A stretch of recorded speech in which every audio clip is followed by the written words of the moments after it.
Hi folks, so today we are looking at the second book of the Arks of Omen campaign that we are doing, or Games Workshop are doing, towards the start of 10th edition. Hope you are having a good middle of your week. It is Thursday now, so we're down towards the back end of the week.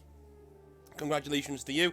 It's almost Friday, you're almost there, and if you are going to work over the weekend, and thank you for helping us keep the world spinning around as you do.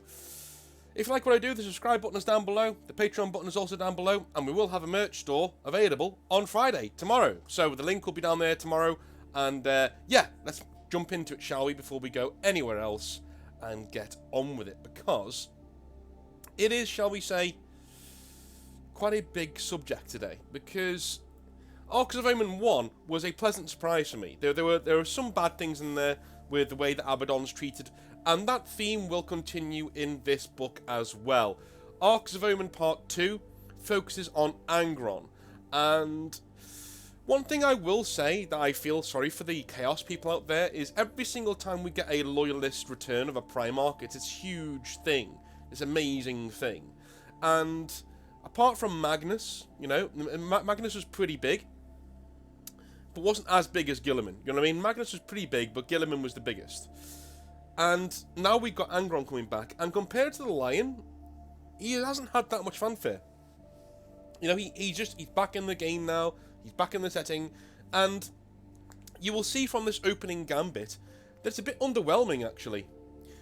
But what on earth is going on in Arks of Omen Part 2, Angron? So, first of all, the actual story focuses on a thing called the Coral Engine, which is an ancient psychic focusing device on the world of Malak Baal, or Malak Bial.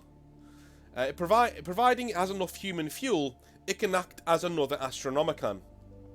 Yeah, you heard that correctly. You know the Emperor's beam of light that helps everyone see in the the whole point of the human part of the setting? That beam of light in the warp? Yeah, this device can just make another one. This is ridiculous, and further throws 40k into doubt as they set up huge and powerful one-off things like the Astronomicon, and then they say they can occur elsewhere as they need to move the plot along. They do this all of the time. If they need to move the plot along, they will just up the stakes, they'll up the power level of things to a ridiculous degree. This is a symptom of 40k as a whole. It is a very ridiculously powerful setting, but in doing that, sometimes Games Workshop tend to jump the gun a little bit and start to say, well, we're going to create another Astronomicon, or we're going to create another Horus, or we're going to create another Chaos God, just on a whim, because they need that to happen for the story to go forwards. A lot of people thought that the Primaris Marines were one of those things. We're like jumping the gun and saying, well, we just got all these new Marines now, are you kidding? Like, what happened to like the nuance and the foreshadowing of certain things? No, we just got new Marines now, okay, fine. You know, 40k has a tendency to do this. The Coral Engine will fly under the radar, and it won't even really be a blip in the lore going forwards, but the fact that they've named it as another Astronomicon is silly. It's silly. Maybe do it like a beacon. They could have done it like the Pharos in the Horus Heresy, right? Do it like a beacon, where it lets ships see through the warp, but it's not like as powerful as the Astronomicon. It's just there, and you can kind of see it, sort of a thing. But no, it's got to be at the level of the Emperor's beam of light, or no one will be interested. I swear they all think that you're like 5 years of age or something, but you know, moving on. So, an Inquisitor of the Order Malleus. I wonder if they'll treat the Inquisition with respect this time. We'll see. An Inquisitor of the Order Malleus wants the Coral Engine to do exactly that. Okay? They want to create a new Astronomicon for Imperium Nihilus. It kind of works as a thing, as a theme, you know? It works better as a beam, but not as an Astronomicon. But what would make an Inquisitor act in such a silly way? And what I mean by that is, her information she gets from very spurious sources, and she jumps on it, straight away and says, okay, we're doing this. We're doing this, we're going to create another Astronomicon, that's what we're going to do.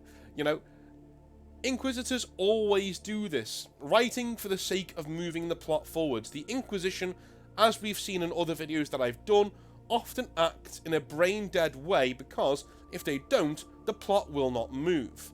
Also, this Inquisitor's name is Glory and Magna, which is a silly name even by 40k standards. So out there, in the black, in the dark, in space, Fleet Quarters is around. So Fleet Quarters is a fleet that has been designed to basically go after Guilliman's conquests and shore them up. So that as the Imperium reconquers a lot of the galaxy, Fleet Quarters comes out and starts shoring things up behind it and fortifying places. And they are a holding force around the world at this moment of Malak Baal, or Malak Baal. And they aid the Inquisitor in getting the engine, and getting to the engine anyway, the Coral engine, and, shock horror, it works. It actually does create another Astronomicon, which is great, I guess. But the beacon reaches into the warp and calls forth Angron, the World Eaters of the World Eaters, and the Imperial forces are only warned by this by a force of Grey Knights who turn up to tell them turning on that beacon was a very bad idea, because now that has been like a dinner bell to all of the Khornate demons around this part of the galaxy. Good job, guys. Whoever thought sending an Astronomicon level beacon into the warp in something called the Dark Imperium could be a bad idea? Top banana. And this is what I'm saying. You know, whoever thought sending a beacon like this into something called the Dark fucking Imperium would be a bad idea when demons are everywhere? You know? I know. It's silly. Doesn't make much sense. I mean, it makes more sense that they want a beacon, but not something Astronomicon level that's going to cause every Chaos God to go, ooh, what's that over there? You know?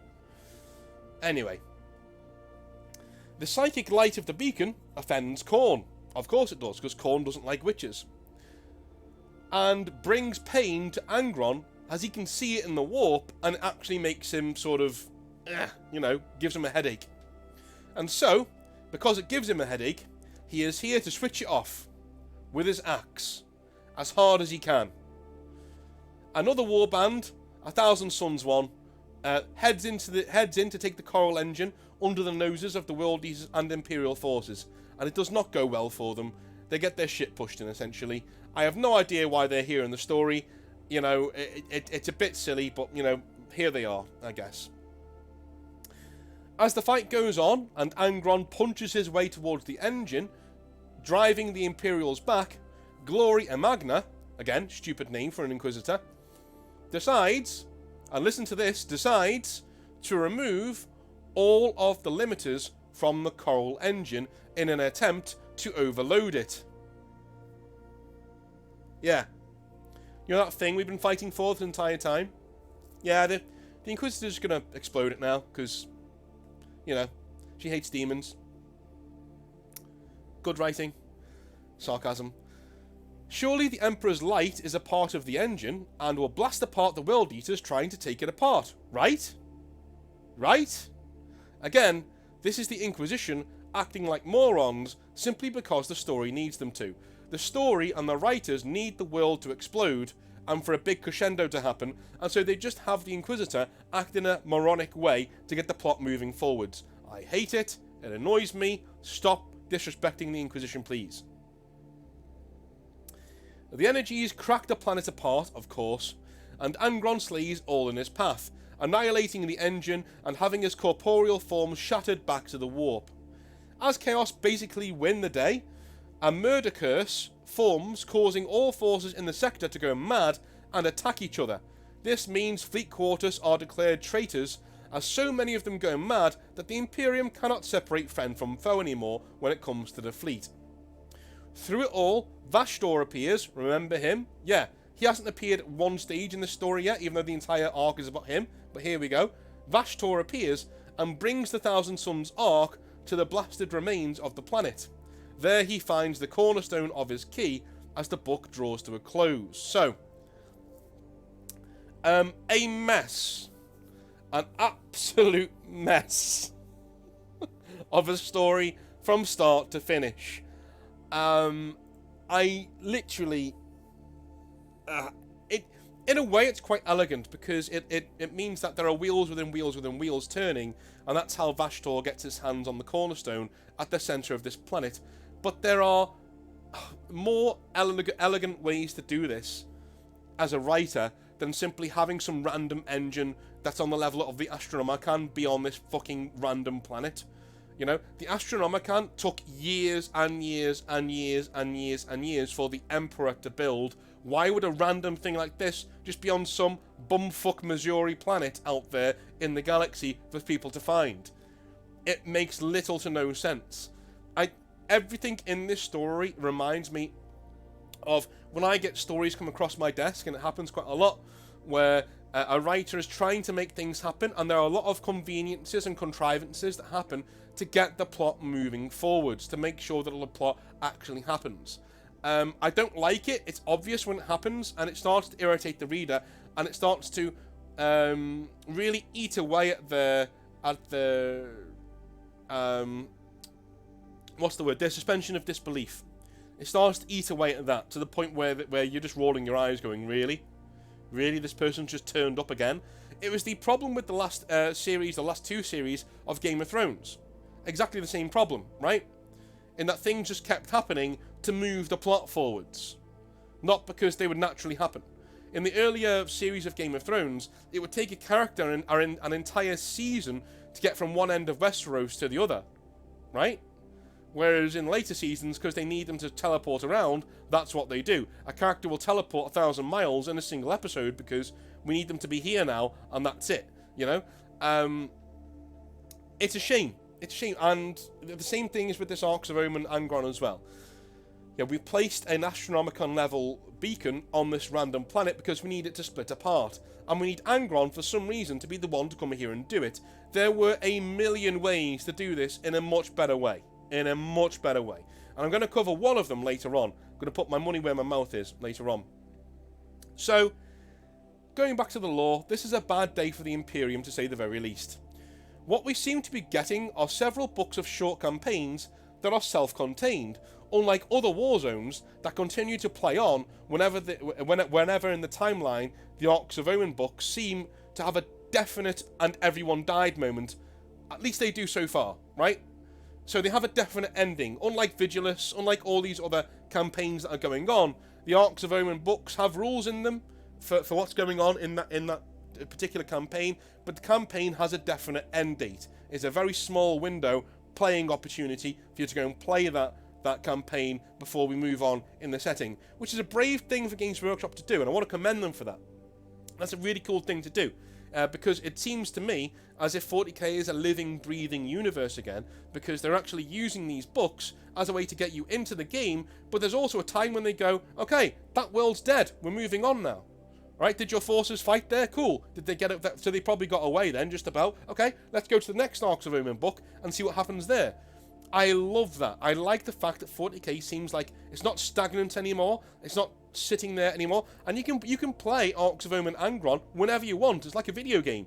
You can go back in 10 years' time and play Arks of Omen Angron again. Who's to say that you're not telling the story of what happened at the Arks of Omen Angron? It doesn't mean that, you know, when the world's dead, you can't go back and replay it. Of course you can, right?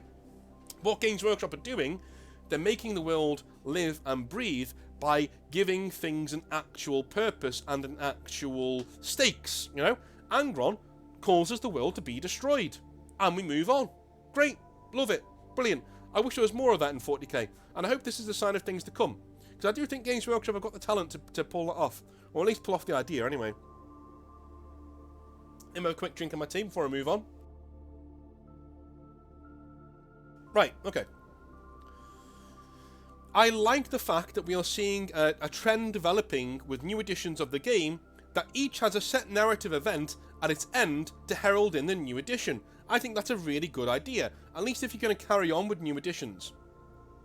Again, as I said before, I would keep 10th edition as the marquee, this is what 40k is from now on, at least for the next 5 to 10 years. And I would do a 10.1 patch, a 10.2, 10.3. And when we get to 10.5, then we do a big narrative campaign, because that's when the next edition would be out, if there was going to be one, you know.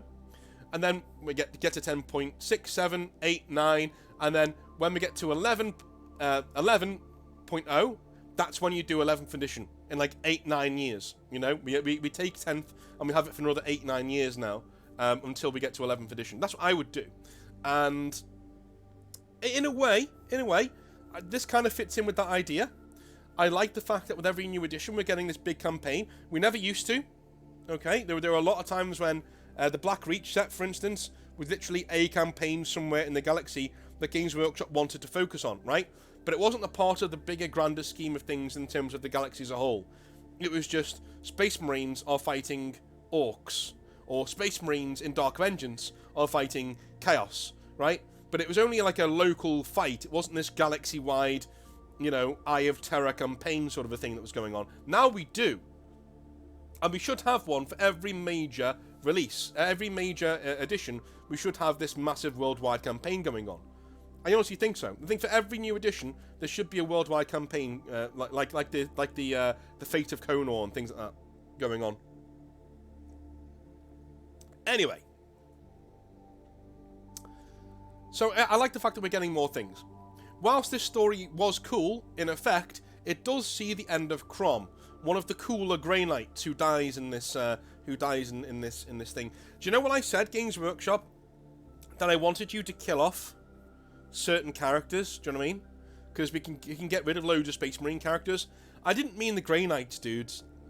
I swear to God, somebody at the studios listening to these videos and going, "Oh, you want me to kill some Space Marine characters, do you? Like Grey Knights, do you? Haha! There's one dead. You said you wanted Space Marines dead. They're technically a Space Marine, right? I applaud them for getting rid of character in Crom. I applaud them. He doesn't have a model, but I applaud them for getting rid of him. Okay, fair enough. All right, no problem. But please take away Cato Sicarius. Please take away somebody else. Have a go at the Ultramarines, for God's sakes. They've got so many characters that you could just wipe off the face of the earth and no one would bat an eyelid. Like, what? Grey Knights have only got like 8? Leave him alone. Ugh. But at least he goes down fighting Angron and very nearly banishes him back to the warp, which is quite cool. Like, a single Grey Knight nearly banishes Angron, you know? It's one-on-one. Here is the thing, though. Was this really, as a whole, a story that needed to be told? And here's where we're going to get into the ranty bits. I've covered a few positives. Here we go into the ranty bits. Okay, so the conveniences that have to occur to get the Coral Engine to be a thing are all beyond wacky. Would it not have served Angron better to simply return elsewhere in a part of the galaxy where all eyes are actually watching? This story seems like he returns at the head of an army in some random corner of the galaxy, shuts off a light with his axe, and then goes away again. In a word, it's lame. If I were bringing back Angron, I'd have him return where he has unfinished business. Armageddon. I'd have him swing the battle there and actually put it to an end with his sheer power before he's banished back to the warp by the self-sacrifice of, like, a guy like Crom, for instance, you know what I mean? Just as we have it in the current story. The unfortunate thing is, with a lot of stories, is that with a setting that's so large, with a setting that's so big and so out there, is we tend to get, shall we say, overwrought with our options. A writer can very, very, very easily look at all of his options and say, hey, I can do anything that I want to here. I can go out there and I can put this big, massive return of a character into this far-flung sector of the galaxy where I have my little playground that I can do whatever I want here. But the missing point is these characters have been around for a long, long, long time and they have past heritage elsewhere. Okay? So putting them in some random place to do some random kind of cool thing doesn't really carry the narrative weight that an Armageddon thing does. Okay? And Armageddon works. Why can't one of the shards that we're talking about in the story be on Armageddon? Right? It's where it's a sector of the story where a lot of eyes are, and it would announce to everybody in the setting that, hey, this guy's back again. You know? It just seems like this key shard business with Vashtor is sending us on a tour of bringing us to the corners of the galaxy that will only be visited once and are not important to the entire narrative going forwards. Alright? We'll only ever be at this world once, we'll only ever be at this setting once before it's blown up and we go elsewhere, right? When I say move the setting forwards as a writer, I mean, take something like Armageddon, be brave. Take something like Armageddon and destroy it. Or at least end the war there. Like bring it to a close. And move on to somewhere else. Right? That'd be a very, very, very brave thing to do. And I'd really appreciate it. I hear this part of the narrative gets better in the next part, as it deals with the Dark Angels, so I'm looking forward to that. You know? Looking forward to that. So here's the other bugbear that I wanted to get on, because if I was marking this would be one of the things where I would literally just start rolling my eyes and marking down and needing to talk to the student in question, because the narrative misuse of the Inquisition to show only the more idiotic side of the organisation is back here in full force. I swear, GW hates the Eisenhorn novels, and they have spent the decade or so since representing the Inquisition as a load of bloodthirsty smooth brains. It's the same way the Church is portrayed in fantasy novels. From things like Berserk, where you have the Holy See, to things like Dragon Age, where you have the Church of the Maker, the Chantry. You have The Witcher with the Church of the Eternal Flame and all of that, and beyond. In fantasy, it's always the Church is always corrupt and a force for small-minded evil. Why? That's such a closed-minded way to look at things, and it's boring. Would it not be more interesting to show it as an organisation with a sense of grey morality, capable of both great good and great evil? Because that's what it was, and that's what religion is. All we get from 40k's Inquisition is a mustache-twirling load of morons who go out of their way to be evil for the sake of being evil. But not all religion in the real world is bad.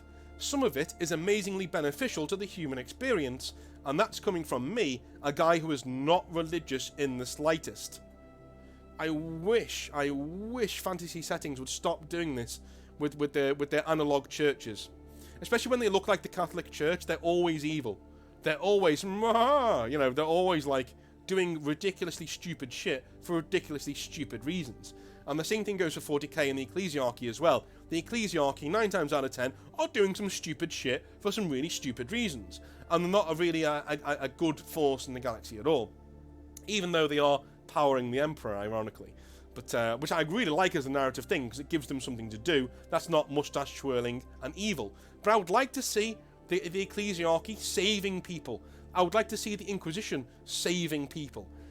Games Workshop have gone way out of their way to make you hate the Inquisition without showing you what that they are out there stopping really bad things from winning total victory and annihilating humanity.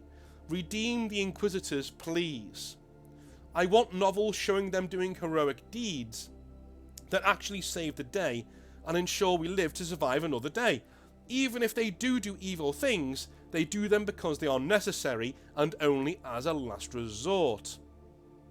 What we're seeing here is GW once again buying into the memes of the Inquisitor headbutting the Exterminatus button, and quite frankly, I'm sick to death of it. I am sick to death of treating the Inquisition this way. It is annoying. It is beyond irritating. I have no idea why they keep relying on this lazy ass trope of all religion bad. All religion bad, all Inquisitors stupid and bad. There's a very good reason why the Eisenhorn novels were so popular. Number one, it showed the set dressing of 40k.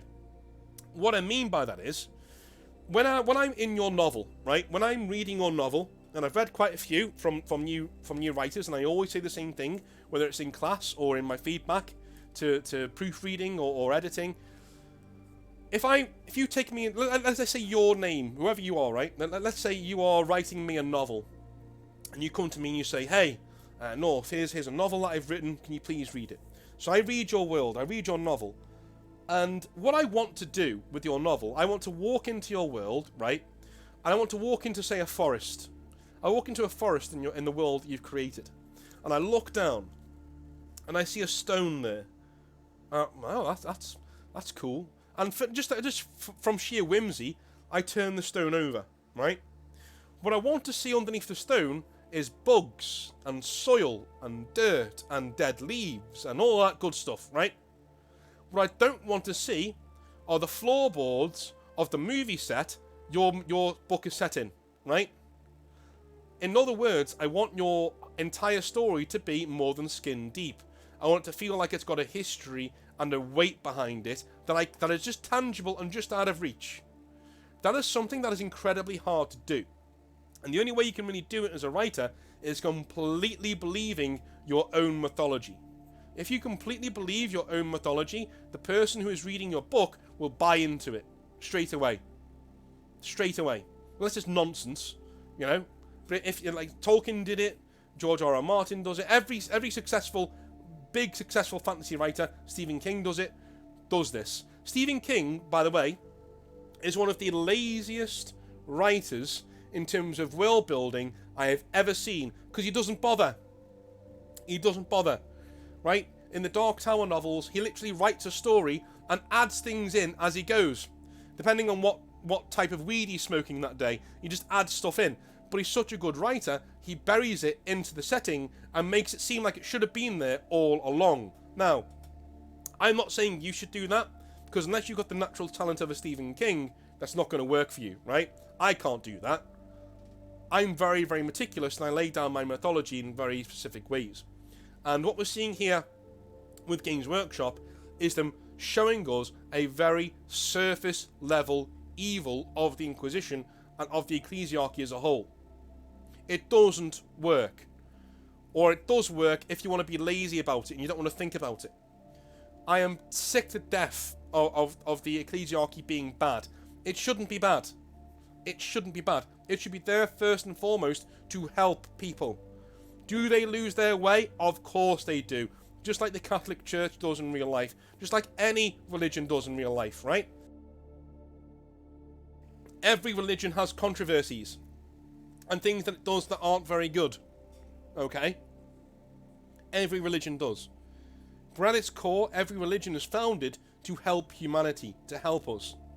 That's the key message of religion for the most part, right?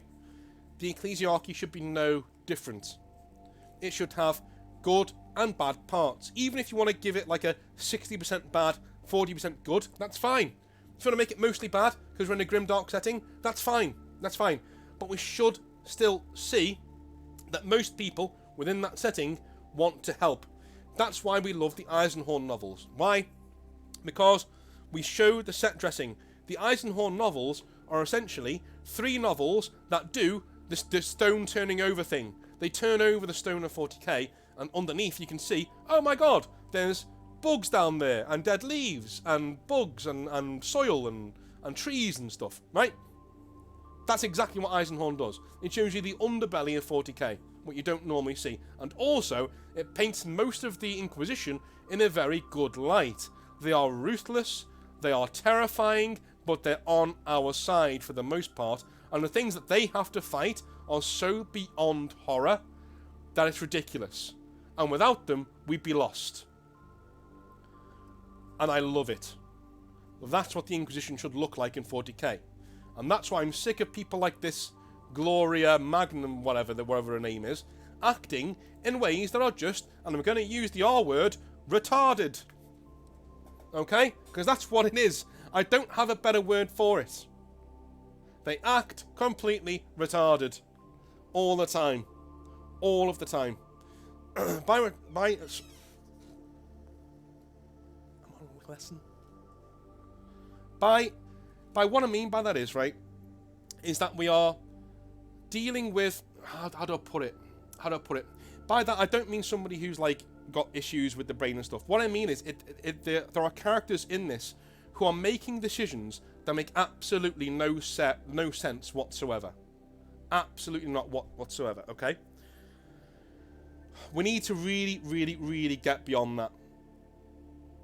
We're at a stage now in the narrative where, again, the more people are pulled into this, the more we are going to start to see a lot more people pulling apart what the story is.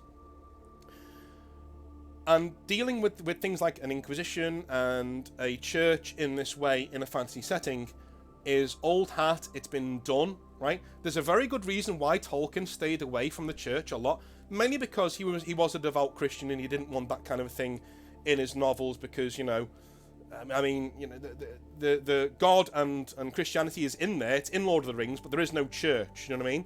And there's a very good reason for that, because he didn't want it in there, because he didn't want to disparage it or call it into question. So I'm sure there were things about the church that he didn't like. If you don't have anything nice to say about religion, kind of keep it away from the narrative, because right now, with what we're seeing, it's just lazy. It's just lazy, and I think we can get far, far, far away from doing that in the near future. Anyway, that's me for now. I will speak to you all tomorrow. I think we're doing some more nightmares tomorrow. Yeah, we are doing more nightmares tomorrow, so I'll speak to you then. Have a wonderful rest of your day, and, well, have a good one. See you later. Bye.